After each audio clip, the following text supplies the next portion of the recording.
Very typical. You know, when you get new guys in and they're not sure of themselves, they just throw it everywhere. By and large, you've got 15 guys, pretty athletic, pretty deep. You haven't changed your mind on that, right? No, we're gonna still do what we do. John, we've got to do a better job in transition. I mean, we got to do if we'd have were better in transition the last 2 years, we'd have been a whole lot more successful. You got to score when you got numbers. Do you like this team as a shooting team? Do you like the shooters you got? Or is that still to be determined? We're shooting it okay now. I mean, it remains to be seen how they shoot it whenever you put people in the stands. It's kind of a different deal, you know. I got to ask you last week about the new July recruiting period. I'm not sure we have stages, but just kind of wondering what your thoughts are on that and NCAA camps and that kind of stuff. The July recruiting period's not going to change much. The April period changed, but that's primarily because of a calendar issue. Right, okay. We didn't have as many weekends, so that changed. Listen, you know, whatever it is, you know. You adjust and adapt and. Well, I mean, I told Greg earlier today, you know, it's one thing to sit and say, okay, you should be doing this and you should be doing this, and it's another thing to implement it. Right. You know, and it's easy to say that when you're not the one implementing it. Right. Several of your attorneys have discussed they feel like the newcomers are receptive, that they're listening, learning about what they're doing. How long does it take you to get a grasp on that? Hey, are these guys hearing what I'm saying and getting it? Depends on how much they work at it and how much they care. Jordan knows everything. Jordan knows as much or more than our veteran guys because he takes film home and studies it and comes in with James and watches film, and so you know it's not any different than studying for a test. I mean, if you show up for class and halfway pay attention and never go home and study the material or learn the material, you're not going to be very good at it.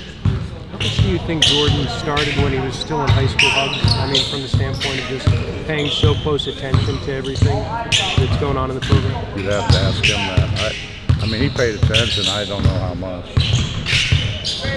You go from having one of the most experienced backcourts in the country to now you've got a combination of experience with Beadle and Chase and a lot of young guys. How does that affect as far as the coaching standpoint? It really doesn't.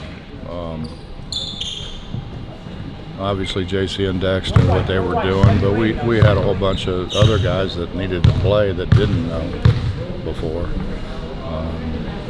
And the honest to God's truth is, Beadle hadn't practiced very much because he's been hurt. He's had one thing after another, and Chase has been out. So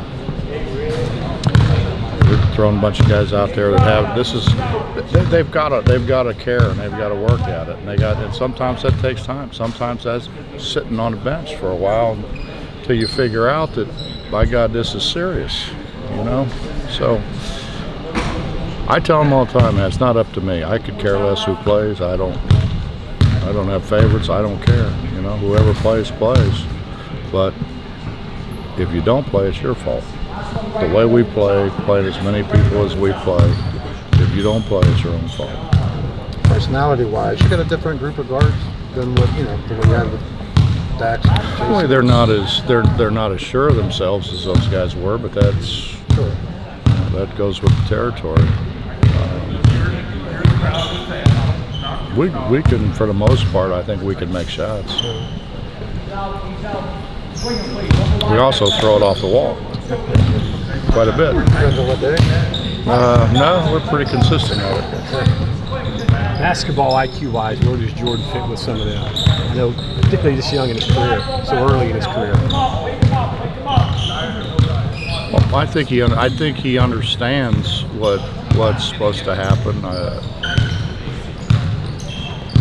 Implementation is another deal. You know, it's my God, there's a lot of people sit around with great ideas and have no idea how to implement them. And so I think he's in the process of trying to figure out how to implement what he's learned.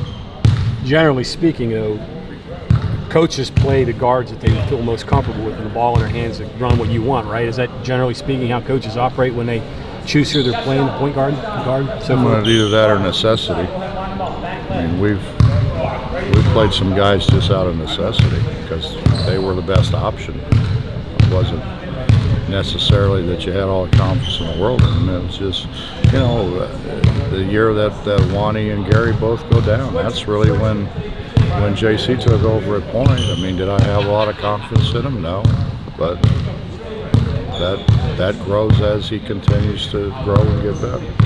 Do you envision yourself having to coach them through sets and stuff a little bit more until they get comfortable identifying things? It's more than that, John. I mean, most of them know some sets. It's what happens when they take something away.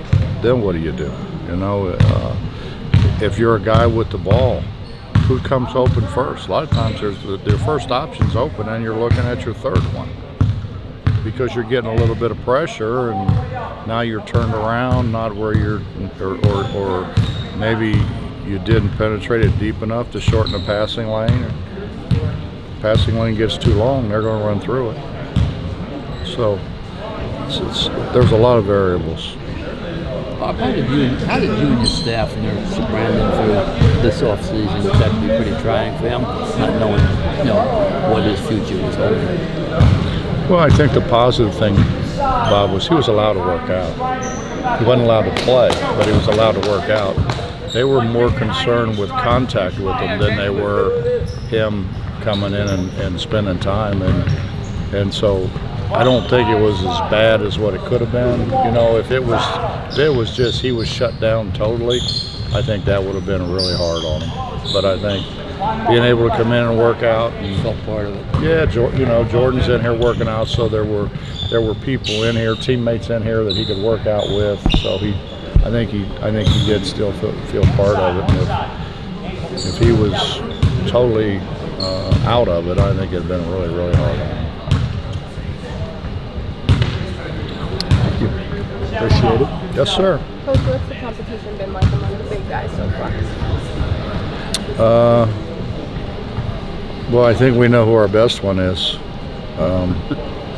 In terms of them pushing each other? Well, I mean, it's not fair because a couple of them have been banged up, and Logan and Sags know so much more than the other ones do. Derek's shown some signs. Andrew's shown some signs. It's just Andrew hadn't, in all honesty, hadn't practiced much because of his knee. When Tariq came in, you talked about how he was a winner and all that, and Jordan McCabe's kind of the same way, won a lot in high school in Wisconsin. What can bringing in guys like that know how to win help your program and help your team? Well, I think that's what everybody tries to do. Sometimes you misjudge. You know, sometimes you get guys that you think are ultra competitive, and they're ultra competitive as long as they're playing against somebody who isn't near as good as them. And then when you find out when they line up against guys who are as good or better than them.